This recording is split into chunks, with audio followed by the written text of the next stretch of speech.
Welcome to this explainer, where we're going to decode some really profound wisdom from Surah Al-Nas. Our source material breaks this down not just as scripture, but as a highly practical step-by-step guide. It's all about building the ultimate spiritual shield against modern anxieties, those invisible fears, and the toxic influences that frankly just wear us down every single day. Let's get right into it. So I want to start by asking a question that, let's be honest, we all grapple with at some point. Where do you turn when your own mind is working against you? Because we all face these unseen, completely exhausting battles, right? I'm talking about sudden anxiety, that relentless negative self-talk, or just the heavy weight of bad influences around us. Well, our source text actually acknowledges this universal human struggle head-on, and it offers a really dynamic, strategic approach for finding a true safe haven when you feel like you're under attack from within.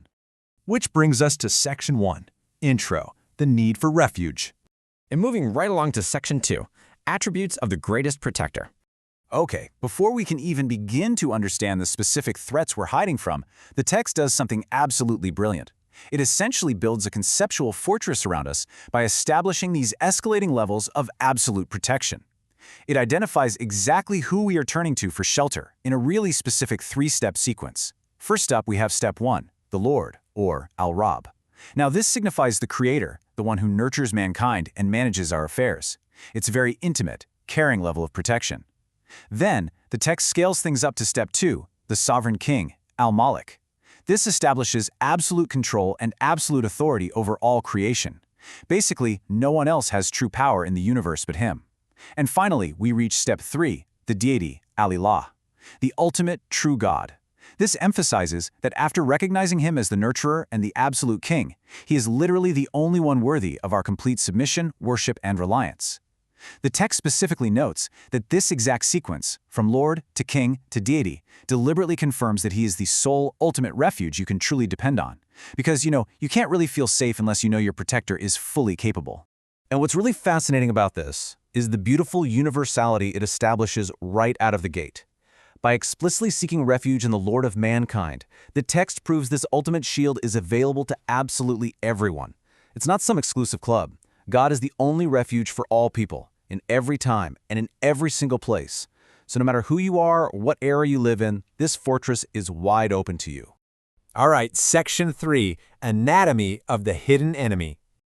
So, with our impenetrable fortress now clearly established, the focus shifts to reveal the invisible threat we're actually hiding from. We get an anatomy of a hidden enemy. And this is an enemy that strategically bypasses your physical body to directly assault your heart and your mind.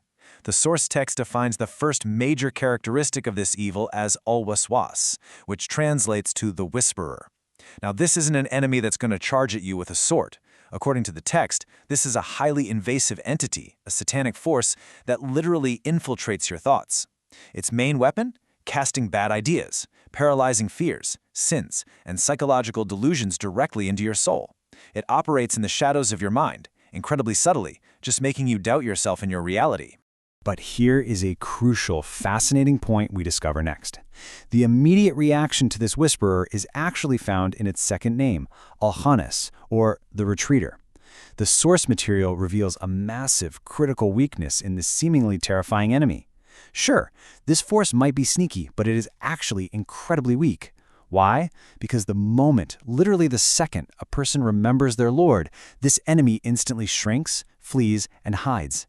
It completely collapses under the sheer weight of the remembrance of God.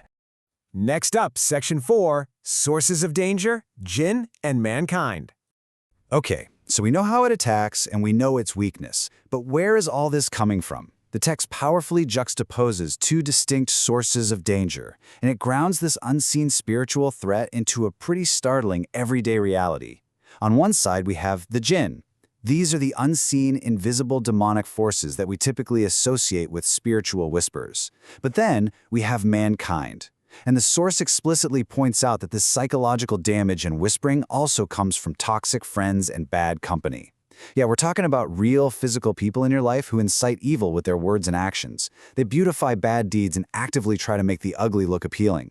It brilliantly illustrates that the threat isn't just supernatural, right? It is deeply social. You're seeking refuge from invisible doubts, sure, but also from the very visible toxic human beings who negatively influence your path.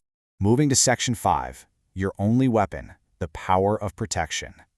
Which brings us to the most practical part of this explainer. How do we actually fight back? How do we actively maintain this ultimate fortress against both the internal demonic doubts and those external toxic people in our daily lives? Well, the source material highlights a few vital takeaways for this strategy. First, for maximum protection, this surah doesn't work alone. It forms a complete protective shield when paired with two other chapters, Al-Falaq and Al-Ikhlas, which are collectively known as the verses of refuge. Second, utilizing these chapters shield you against incredibly complex spiritual and psychological harms. We're talking everything from the evil eye and magic to those relentless psychological whispers we just discussed. And the third, absolutely most important point, continuous remembrance of God is your singular, most effective active weapon. It is the absolute core mechanism of your entire defense system. So it all basically boils down to a super simple, continuous action and reaction cycle. If you neglect remembrance, if you let your guard down and forget your Lord, those whispers are going to creep right back into your chest. But if you actively engage your mind and heart in the remembrance of God, the enemy is forced into a complete and total retreat. It's a strict cause and effect relationship. Your shield is entirely powered by your active, conscious memory of your Creator. As we wrap up this explainer on Surah Al-Nas, I want to leave you with this final, provocative thought drawn straight from the profound logic of the source text. Look, we know the enemy is constantly trying to whisper, and we know the only thing that makes this enemy shrink and run away is the remembrance of God. So, in the face of all your daily mental battles, your anxieties, and those toxic influences around you, how actively are you maintaining your spiritual fortress today? How often is your shield actually up? It's a really powerful framework to reflect on. Thanks for joining me on this explainer, and keep that shield strong.